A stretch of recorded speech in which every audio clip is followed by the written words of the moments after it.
നമസ്കാരം. നന്നായിട്ടൊന്ന് വയറ്റിന്ന് പോയാൽ ഇന്നത്തെ കാര്യങ്ങളൊക്കെ ചെയ്തതൊന്നും ശരിയായി എന്നുള്ളതും അതേപോലെ തന്നെ ഇന്ന് വയറ്റിന്ന് പോയിട്ടില്ല എന്നുണ്ടെങ്കിൽ രാവിലെ മുതലേ ഒക്കെ ഒരു ബുദ്ധിമുട്ടാണ്.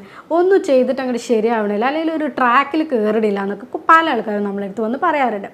ഇത്രയും വലിയ ബന്ധമുണ്ടോ നമ്മളെ വയറും നമ്മളെ ബാക്കി കാര്യങ്ങളും നമ്മളെ ദഹന വ്യവസ്ഥയും നമ്മൾ ഡെയിലി ചെയ്യുന്ന കാര്യങ്ങളും നമ്മൾ ഇത്ര വലിയ ബന്ധമുണ്ടോ എന്ന് നിങ്ങളും ചിന്തിക്കുന്നുണ്ടാവും. നമ്മൾ വയറെന്ന് പറഞ്ഞിട്ടുണ്ടെങ്കിൽ നമ്മൾ സെക്കൻഡ് ബ്രെയിൻ എന്നാണ് പറയുന്നത്. അത്രത്തോളം വലിയ ബന്ധമുണ്ട് നമ്മുടെ വയറിലും കാര്യങ്ങളും. അതുപോലെ തന്നെ നമ്മൾ ബാക്കി ചെയ്യുന്ന കാര്യങ്ങൾ നമ്മുടെ ശരീരത്തിൽ കാണിക്കുന്ന ഓരോ ലക്ഷണങ്ങളും ഓരോ ബുദ്ധിമുട്ടുകളും ഇതൊക്കെ നമ്മുടെ ദഹന വ്യവസ്ഥയുമായി ഒരുപാട് ബന്ധങ്ങളുണ്ട്. ഇതിനെ പറ്റിയിട്ടാണ് ഇന്ന് ഞാൻ പറയുന്നത്. ഞാൻ doctor Afiya Allur, senior consultant, doctor ബാസസ് homeo hospital, Pandikkad, Malappuram ജില്ല.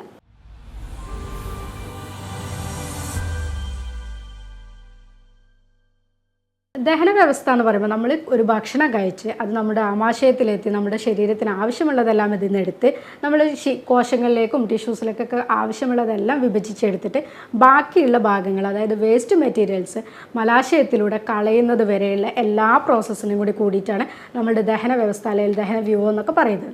പക്ഷേ ഈ പ്രശ്നങ്ങൾ ഇതിൽ എന്തെങ്കിലും തരത്തിൽ ഈ ഒരു പാർട്ടിൽ എന്തെങ്കിലും തരത്തിലുള്ള പ്രശ്നങ്ങൾ വരിക, ഇങ്ങനെയൊക്കെ ഉണ്ടാകുമ്പോൾ നമ്മുടെ ശരീരത്തിൽ ഒരുപാട് രീതിയിലാണ് ഇത് ആൾക്കാർക്ക് പ്രസൻറ്റ് ചെയ്യാറുള്ളത്. പല രീതിയിലുള്ള ലക്ഷണങ്ങളാണ് ഇത് പുറത്ത് കാണിക്കുക. പക്ഷേ ഇതിൻ്റെ എല്ലാം തന്നെ മൂലകാരണങ്ങൾ നോക്കുമ്പോൾ എന്താ, അവരുടെ വയറ്റിന്ന് ശരിക്കും പോകുന്നില്ല, അല്ലെങ്കിൽ വയറ് നല്ല ഫ്രീ അല്ല, ഇതിന് അവിടെ എന്തൊക്കെയോ ഒരു പ്രശ്നങ്ങളുണ്ട്. ഇതൊക്കെ ഒന്ന് നന്നായിട്ട് ഫ്രീ ആയിട്ട് പോവുകയാണെന്നുണ്ടെങ്കിൽ നമുക്ക് പല കാര്യങ്ങളും ശരിക്കും ചെയ്യാൻ പറ്റും എന്നൊക്കെ പറയാറുണ്ട് അല്ലേ. അപ്പോൾ ഇങ്ങനെ പറയുന്ന ഒരു കാര്യത്തിനെ പറ്റിയിട്ടാണ് നമ്മളിന്ന് പറയുന്നത്. കൂടുതൽ പേര് നന്നായിട്ടൊന്ന് വയറ്റിന്ന് പോകാൻ വേണ്ടിയിട്ട് പല കാര്യങ്ങളും ചെയ്യുന്ന ആൾക്കാരായിരിക്കും. പല രീതിയിലുള്ള ഹോം റെമഡീസും അല്ലെങ്കിൽ കുറേ കാര്യങ്ങൾ അവിടെയും ഇവിടെയും കേട്ടതൊക്കെ ചെയ്യുന്നതായിരിക്കും. അതിനൊക്കെ എന്തിനു വേണ്ടിയിട്ടാണ്, നമ്മൾ ഭക്ഷണം നന്നായിട്ട് എടുക്കും. നമുക്ക് അവിടെ നിന്ന് കിട്ടുന്നതും ഇവിടുന്ന് കിട്ടുന്നതും കാര്യങ്ങളെല്ലാം കൂടി ഭക്ഷണം എത്ര രീതിയിലും വേണമെങ്കിൽ അവർക്ക് എടുക്കാൻ പറ്റും. പക്ഷേ ഈ എടുത്ത ഭക്ഷണങ്ങളൊക്കെ തന്നെ ഒന്ന് പോകണ്ടേ, പോയാലല്ലേ ഇതിൽ പിന്നെ അടുത്തെടുക്കാൻ പറ്റുള്ളൂ എന്നുള്ള രീതിയിൽ അവർ ചിന്തിക്കാറുണ്ട്. പക്ഷേ ഇത് ശരിക്കും പോകുന്നില്ല, അല്ലെങ്കിൽ പോകുന്നതിനുള്ള ബുദ്ധിമുട്ടുകൾ ഇങ്ങനത്തതൊക്കെ തന്നെ കൊണ്ടാണ് പല രീതിയിലുള്ള ലക്ഷണങ്ങൾ നമ്മൾ സ്കിന്നിൻ്റെ പുറത്ത്, അതേപോലെ തന്നെ സ്ട്രെസ്സായിട്ട് അല്ല പല രീതിയിലും ലക്ഷണങ്ങൾ നമുക്ക് പുറത്ത് കാണിക്കാറുണ്ട്. ഇന്ന് ഞാൻ പറയുന്നത് നമ്മുടെ ചർമ്മരോഗവുമായി എന്തൊക്കെയാണ് നമ്മുടെ ദഹന വ്യവസ്ഥയായിട്ടുള്ള ബന്ധങ്ങളാണെന്ന് പറയുന്നത്. ഇപ്പോൾ നിങ്ങൾ ചിന്തിക്കുന്നുണ്ടാവും ചർമ്മരോഗമായിട്ടും ദഹന വ്യവസ്ഥയ്ക്ക് ബന്ധമുണ്ടോ എന്നുള്ളത് അല്ലേ. അപ്പോൾ അങ്ങനെ ബന്ധമുണ്ട്. പല പഠനങ്ങളും തെളിയിച്ചിട്ടുണ്ട്. നമ്മൾ ചർമ്മത്തിൽ കാണിക്കുന്ന ഒരുപാട് അസുഖങ്ങൾ നമ്മുടെ മര്യാദയ്ക്ക് നമ്മുടെ ദഹന വ്യവസ്ഥ നടന്നിട്ടില്ലെങ്കിൽ, അല്ലെങ്കിൽ ആമാശയത്തിൽ നിന്ന് കുടലിൽ നിന്നൊക്കെ തന്നെ വേസ്റ്റ് മെറ്റീരിയൽ പുറന്തള്ളപ്പെട്ടിട്ടില്ലെങ്കിൽ ഇതൊക്കെ തന്നെ നമ്മുടെ സ്കിന്നിൽ പല ലക്ഷണങ്ങളായിട്ട് നമ്മൾക്ക് കാണിച്ചു തരുന്നുള്ളത് പല പഠനങ്ങളിലും ഇന്ന് തെളിയിച്ച കാര്യങ്ങളാണ്. ഇങ്ങനെ പറയുമ്പോൾ നമുക്ക് ഒരുപാട് ഭക്ഷണങ്ങൾ എടുക്കുക എന്നുള്ളതിന് പുറമെ നല്ല ഭക്ഷണങ്ങൾ നല്ല രീതിയിൽ എടുത്താൽ തന്നെ വയറ്റിന്ന് പോകാനും അതേപോലെ തന്നെ ഇങ്ങനത്തെ ബുദ്ധിമുട്ടുകളൊക്കെ പരമാവധി നമുക്ക് ഒഴിവാക്കാൻ പറ്റും. കൂടുതൽ പേഷ്യൻസ് നമ്മളെടുത്ത് പറയാറുള്ളത് മലബന്ധം അല്ലെങ്കിൽ വയറ്റിന്ന് പോകാനുള്ള ബുദ്ധിമുട്ട്, എന്തെങ്കിലും ഒന്ന് കഴിച്ചാൽ തന്നെ വയറ് വീർത്ത് ഏമ്പക്കം പോലെ വരിക, അല്ലെങ്കിൽ കീഴ്വായിട്ട് പോവുക, അല്ലെങ്കിൽ ഒന്നും കഴിച്ചിട്ട് അങ്ങോട്ട് ശരിയാവണില്ല. ഒരു തുള്ളി കഴിക്കും, നല്ല വിശപ്പാണ് ഡോക്ടർ, പക്ഷേ ഒരു തുള്ളി കഴിക്കുമ്പോഴേക്ക് ആ വിശപ്പൊക്കെ അങ്ങോട്ട് മാറിപ്പോകുക. ഒരു 1-2 ഉരുളൊക്കെ ഞാൻ കഴിച്ചിട്ടുള്ളൂ, അപ്പോഴേക്ക് ഫുള്ളായിട്ട് വയറിങ്ങനെ ബ്ലോട്ട് ചെയ്ത് ഫുള്ളിങ്ങനെ സ്തംഭനം പോലെ നിൽക്കുക, വയറ് കെട്ടി നിൽക്കുകയാണ്, അല്ലെങ്കിൽ കല്ലിച്ച് നിൽക്കുകയാണ്. ഇങ്ങനെയൊക്കെയാണ് കൂടുതൽ പേര് പറയാറുള്ളത്. ഇങ്ങനെയൊക്കെയുള്ള ആൾക്കാർക്ക് എന്താണ്, അവർ സ്കിന്നിൽ നമ്മൾ നോക്കുമ്പോൾ ചർമ്മത്തിലേക്ക് പോകുമ്പോൾ ഏതെങ്കിലും രീതിയിലുള്ള ചർമ്മ ലക്ഷണങ്ങൾ കാണിക്കാറുണ്ട്.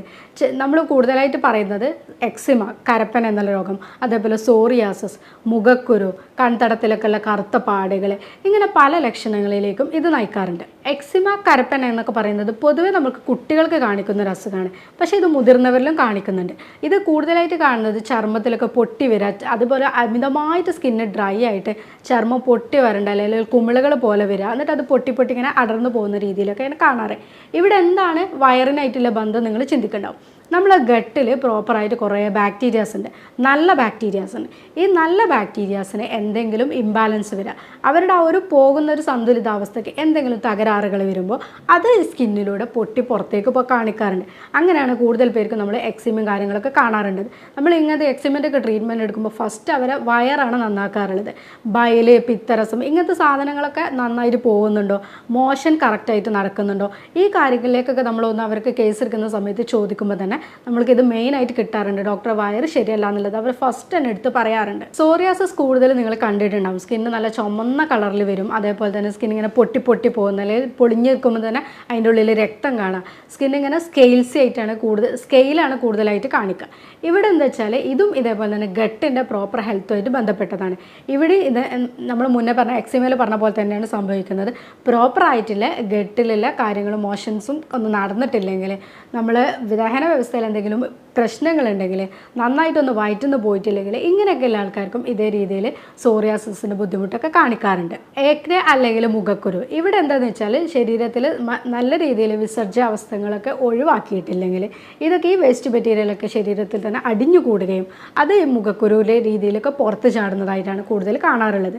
കൂടുതലായിട്ടും സ്ത്രീകളിലും അതുപോലെ തന്നെ കുട്ടികളിലും ഒക്കെ തന്നെ ഈ ലക്ഷണങ്ങൾ ഇപ്പോൾ കാണിക്കുന്നുണ്ട്. ഹോമിയോപ്പതിയിൽ ഞങ്ങൾ കേസ് എടുക്കുന്ന സമയത്ത് ഞങ്ങളൊരു സ്കിന്ന് എന്നുള്ളതിൻ്റെ ലക്ഷണങ്ങൾ ചോദിക്കാതെ തന്നെ അത് നമ്മൾക്ക് പുറമെ കാണിച്ചു തരുന്ന ഒരു ലക്ഷണങ്ങളായിട്ട് എടുത്തുകൊണ്ട് തന്നെ അതിൻ്റെ ഉള്ളിലേക്ക് എന്താണ് ലക്ഷണങ്ങൾ എന്ന് എപ്പോഴും ചോദിക്കാറുണ്ട്. അവരുടെ ഡെയിലി വയറ്റുന്ന് പോകുന്നുണ്ടോ, അല്ലെങ്കിൽ എത്ര വട്ടമായിട്ടാണ് പോകുന്നത്, എത്ര ദിവസം കൂടുമ്പോഴാണ് പോകുമ്പോൾ അവർ സാറ്റിസ്ഫൈഡ് ആണോ, ഇങ്ങനെ കുറേ കാര്യങ്ങൾ ഞങ്ങൾ അന്വേഷിക്കാറുണ്ട്. ഈ കാര്യങ്ങളൊക്കെ ചോദിക്കുമ്പോഴാണ് ഞങ്ങൾക്ക് കൂടുതലായിട്ട് ഇതെല്ലാം കിട്ടാറുള്ളത്. നല്ല രീതിയിൽ പോകുന്നതിൽ സാറ്റിസ്ഫൈഡ് അല്ല, 1-2 ദിവസം കൂടുമ്പോഴാണ് പോകുന്നത്, പോയാൽ തന്നെ ആ ഒരു സംതൃപ്തി കിട്ടുന്നില്ല, വീണ്ടും വീണ്ടും പോകണം എന്നില്ല തോന്നൽ, പോയാൽ തന്നെ വയറിനൊരു ഏമ്പക്കാണ്, എന്തെങ്കിലും കഴിച്ചാൽ തന്നെ ഭയങ്കരമായിട്ട് മുട്ടൽ പോലെ വരികയാണ്, വയറിങ്ങനെ വീർത്ത് കെട്ടി നിൽക്കുകയാണ് ഡോക്ടർ എന്നുള്ള രീതിയിലൊക്കെ പറയാറുണ്ട്. നമ്മളൊരു പ്രോപ്പറായിട്ടുള്ള അവരുടെ ദഹന വ്യവസ്ഥയ്ക്ക് അല്ലെങ്കിൽ ഗട്ടിൻ്റെ ഹെൽത്തൊക്കെ നന്നാക്കി എടുക്കുമ്പോൾ തന്നെ അവരുടെ സ്കിന്നും സ്വാഭാവികമായിട്ട് നന്നാവുന്നത് നമ്മൾ കാണാറുണ്ട്. ഇങ്ങനത്തെ ആൾക്കാരോട് നമ്മൾ ഈ കുറേ ഭക്ഷണങ്ങൾ കഴിക്കുക എന്നതിന് പുറമെ നല്ല ഭക്ഷണങ്ങൾ കഴിക്കുക, അല്ലെങ്കിൽ പോഷകാഹാരങ്ങൾ കൂടിയ ഒരു സമീകൃതാഹാര രീതിയിലേക്ക് പോകുക എന്നുള്ളതാണ് കൂടുതലായിട്ട് സജസ്റ്റ് ചെയ്യാറുള്ളത്. അനുഭവത്തിൻ്റെ വെളിച്ചത്തിൽ പറയുകയാണെങ്കിൽ നന്നായിട്ട് വെള്ളം കുടിക്കുക, പച്ചക്കറികളും പഴങ്ങളും പോഷകാഹാരങ്ങളും കൂടുതലായിട്ടുള്ള ഫൈബർ കണ്ടൻറ്റ് കൂടുതലടങ്ങിയ ഭക്ഷണങ്ങൾ കൂടുതലായിട്ട് എടുക്കുക, അമിതമായിട്ടുള്ള ജങ്ക് ഫുഡ് പരമാവധിയായിട്ട് ഒഴിവാക്കുക, അമിതമായിട്ട് മധുരം എടുക്കുന്നത് ഒഴിവാക്കുക, പിന്നെ ഈ സ്വീറ്റ്സ് കാര്യങ്ങൾ, മിഠായി കാര്യങ്ങൾ, അങ്ങനത്തെ ചോക്ലേറ്റ്സ് ഇതൊക്കെ കൂടുതലായിട്ട് എടുക്കുന്നതൊക്കെ ഫുള്ളായിട്ട് തന്നെ ഒഴിവാക്കുക. ഇങ്ങനെയൊക്കെ ചെയ്യുന്ന സമയത്ത് അവരുടെ സ്കിന്നിലെല്ലാം നമുക്ക് ഒരുപാട് നന്നാക്കാൻ പറ്റാറുണ്ട്. ഇങ്ങനെ പറയുമ്പോൾ പേഷ്യൻസ് തന്നെ ചോദിക്കാറുണ്ട്, ഡോക്ടർ ഒരു സ്കിന്നിൻ്റെ പുറത്തുള്ള ഈ ഒരു കാര്യങ്ങൾ കാണിക്കാനല്ലേ ഞങ്ങൾ വന്നത്, ഇത്രയും ചോക്ലേറ്റ്സും കാര്യങ്ങളും ഇതൊക്കെ ഞങ്ങൾ എടുക്കുന്നതൊക്കെ ഒഴിവാക്കാൻ പറയണമെന്നുള്ളത്. പക്ഷേ നമ്മൾ അവരോട് പ്രോപ്പറായിട്ടുള്ള ഗട്ട് നന്നാക്കുക എന്നുള്ള രീതിയിലാണ്, അവരെ നല്ലൊരു ദഹന വ്യവസ്ഥ അവർക്ക് കിട്ടുക എന്നുള്ള രീതിയിൽ പറയുമ്പോൾ സ്വാഭാവികമായിട്ടും അവർ നല്ല ഭക്ഷണങ്ങളും കാര്യങ്ങളും എടുക്കുക, നന്നായിട്ട് വെള്ളം എടുക്കുക, ഇങ്ങനെയൊക്കെ ചെയ്യുന്ന സമയത്ത് തന്നെ ഇപ്പോൾ നമ്മൾ ഈ പറഞ്ഞ ഭക്ഷണങ്ങളൊക്കെ ഒഴിവാക്കുന്നതോടുകൂടി തന്നെ അവർക്ക് നല്ലൊരു സ്കിന്നും കിട്ടും, നല്ലൊരു ദഹന വ്യവസ്ഥയും കൂടി അവർക്ക് കിട്ടാറുണ്ട്. ഇന്നിപ്പോൾ സോഷ്യൽ മീഡിയയിലൊക്കെ തന്നെ കൂടുതലായിട്ട് ചർച്ച ചെയ്യുന്ന ഒരു സാധനമാണ് പ്രോബയോട്ടിക്സ് എന്നുള്ളത്. എന്താണെന്നുള്ളത് എല്ലാവർക്കും അറിയാം. കാരണം എന്താ വെച്ചാൽ നമ്മളെ ശരീരത്തിൽ, നമ്മളെ ദഹന വ്യവസ്ഥയിൽ, നമ്മുടെ ആമാശയത്തിലൊക്കെ തന്നെ ശതകോടിക്കണക്കിനോളം ബാക്ടീരിയകളുണ്ട്. ഇതിൽ നല്ലതുണ്ട്, അതേപോലെ തന്നെ ചീത്ത ബാക്ടീരിയകളുണ്ട്. നമുക്ക് നല്ല ബാക്ടീരിയകളാണ് നമ്മുടെ ശരീരത്തിലെ ഗട്ടിൻ്റെ പ്രോപ്പറായിട്ടുള്ള ഹെൽത്തിനും നമ്മൾ കഴിക്കുന്ന ഭക്ഷണങ്ങൾ ഡൈജസ്റ്റ് ചെയ്യാനും ഒക്കെ തന്നെ ഹെൽപ്പ് ചെയ്യുന്നത്. പെട്ടെന്നൊരു പനി വരിക അല്ലെങ്കിൽ അക്യൂട്ടായിട്ട് എന്തെങ്കിലും അസുഖങ്ങൾ വരുന്ന സമയത്ത് ഒരുപാട് ആൻറ്റിബയോട്ടിക്സോ അല്ലെങ്കിൽ എന്തെങ്കിലും അങ്ങനത്തെ മെഡിസിൻസൊക്കെ എടുക്കേണ്ടി വരുന്ന സമയത്ത് നമ്മൾ നല്ല ബാക്ടീരിയനെ കൂടി തന്നെ അത് തകരാറിലാക്കാറുണ്ട്.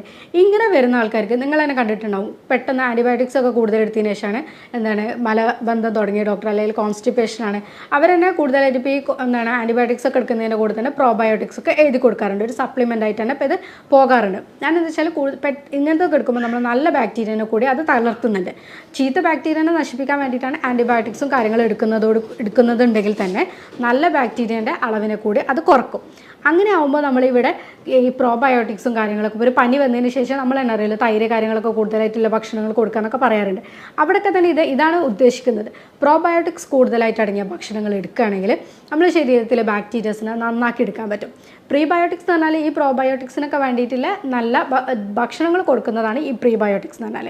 ഇവർക്ക് ജീവിതം കൊടുക്കുന്ന സാധനങ്ങളാണ് നമ്മൾ ഈ പ്രോബയോട്ടിക്സ് എന്നുള്ള പറയുന്നത്. പണ്ട് കാലങ്ങളിലൊക്കെ സുലഭമായിട്ട് കഴിച്ചിരുന്ന ഒരു സാധനമാണ് പഴങ്കഞ്ഞി എന്നുള്ളത്. അവർക്കന്ന് അതേ ഉണ്ടായിരുന്നുള്ളൂ. അതുകൊണ്ടാണ് അവർ അത്രത്തോളം അതിന് ഇമ്പോർട്ടൻസ് കൊടുത്തിരുന്നത്.